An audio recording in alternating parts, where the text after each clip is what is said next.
Hi guys, welcome to competitive student channel. So మీరు already తమిళ చూసే ఉంటారు. సో ఈరోజు ఈ వీడియోలో ఏం చెప్పబోతున్నానంటే యాక్చువల్గా ఏపీ కానిస్టేబుల్ ఈవెంట్స్ గురించి చెప్పబోతున్నానండి. యాక్చువల్గా ప్రీవియస్గా అంటే నిన్న ఎస్టర్డే ఒక వీడియో చేయడం జరిగింది. బట్ అది వాయిస్ క్లారిటీ లేకపోవడం వల్ల చాలామంది స్ట్రగుల్ ఫీల్ అయ్యారు. సో దానికి సారీ చెప్తున్నా. సో అదేవిధంగా యాక్చువల్గా ఈరోజు ఈ వీడియోలో ఫుల్ ఫ్లెడ్జ్డ్గా క్లారిటీగా చెప్తాను. యాక్చువల్గా మనకి ఏపీ ఈవెంట్స్ గురించి సంబంధించి మనకి ఫిబ్రవరి 21న మనకి కోర్టు హీరింగ్ అనేది పోస్ట్ పోన్ అయ్యిందండి. బట్ ఆ డేట్ అనేది మనకి తీసేశారు. మీరు ఇక్కడ అబ్జర్వ్ చేస్తే కోర్టు కేసు స్టేటస్లో చూడండి, అక్కడ లాస్ట్ లిస్టెడ్ అని వచ్చేసరికి 23rd ఫస్ట్ అని ఇచ్చాడు. బట్ యాక్చువల్గా ఉండాల్సింది ఫిబ్రవరి 21st ఉండాలి. సో బట్ ఇది ఇక్కడికి వచ్చేసరికి 23rd ఫస్ట్ అనేది ఇచ్చాడు. సో ఇది అంటే తీసేశాడు. యాక్చువల్గా దీనికి కారణం ఏమనేది మనకు తెలియదు. బట్ ఇప్పుడు రెండు విధాలుగా అనుకోవచ్చండి. ఒకటి ఏంటంటే కోర్టు కేసుని వెనక్కి తీసుకున్నారు అని అంటే మాత్రం అభ్యర్థులు చాలా నష్టపోతారు.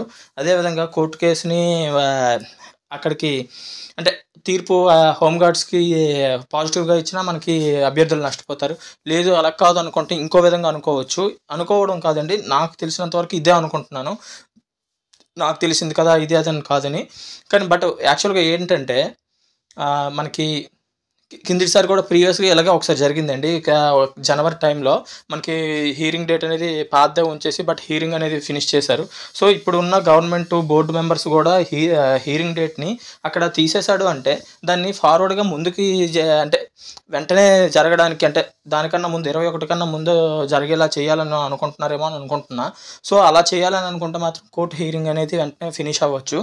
బట్ హీరింగ్ ఫినిష్ అయ్యి మనకి రిజల్ట్ పాజిటివ్గా వస్తుందో లేదనేది మనం చూడాలి. ఏదనేది దీనిలో అప్డేట్ వచ్చినంత వరకు మనం ఏం చెప్పలేం. బట్ మనం పాజిటివ్గా థింక్ చేసుకుని పాజిటివ్గా ఉండడమే బెటర్.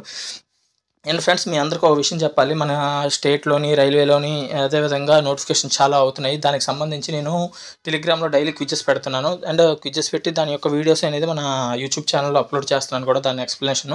ఎవరైనా ఇప్పటికీ జాయిన్ అవ్వని వాళ్ళు ఉంటే జాయిన్ అవ్వండి ఫ్రెండ్స్, చాలా యూజ్ఫుల్ అవుతుంది. ఈవెన్ గ్రూప్ 2 అదేవిధంగా డిఎస్సి వాళ్ళకి అదేవిధంగా కానిస్టేబుల్స్ రైల్వేస్కి ప్రిపేర్ అయ్యే వాళ్ళందరికీ యూజ్ఫుల్ అవుతుంది. సో ఆ విధంగా పెడుతున్నా కూడాను. సో ఆల్రెడీ ఇప్పటికీ ఒక 5 క్విజెస్ కూడా కంప్లీట్ అయ్యాయి. 5 days నుంచి స్టార్ట్ చేశాను. సో ఎవరైనా జాయిన్ అవ్వని వాళ్ళు ఉంటే జాయిన్ అవ్వండి ఫ్రెండ్స్, చాలా యూజ్ఫుల్ అవుతుంది. అండ్ ఇది నేను ఈ ఎగ్జామ్స్ అనేది ఫుల్ ఫ్లెడ్జ్డ్గా కంటిన్యూ చేస్తాను. ఏదో వారంకి 1-2 రోజులు మిస్ అయినా మిగతా డేస్ అన్ని కంప్లీట్ చేస్తాను. బట్ సండే అనేది హాలిడేగా తీసుకున్నా. మిగతా అన్ని డేస్ మాత్రం 6 days మాత్రం తప్పనిసరిగా ఎగ్జామ్ని కండక్ట్ చేస్తాను. సో దాని ఎక్స్ప్లెనేషన్ కూడా ఇవ్వబోతున్నాను కూడా. సో ఎవరైనా జాయిన్ అవ్వని వాళ్ళు ఉంటే జాయిన్ అవ్వండి friends. And thank you very much. And AP కానిస్టేబుల్కి సంబంధించి ఏవైనా అప్డేట్స్ వస్తే మీకు తప్పనిసరిగా ఇస్తాను. So thank you very much. Please subscribe and follow మీ ఫ్రెండ్స్. Thank you.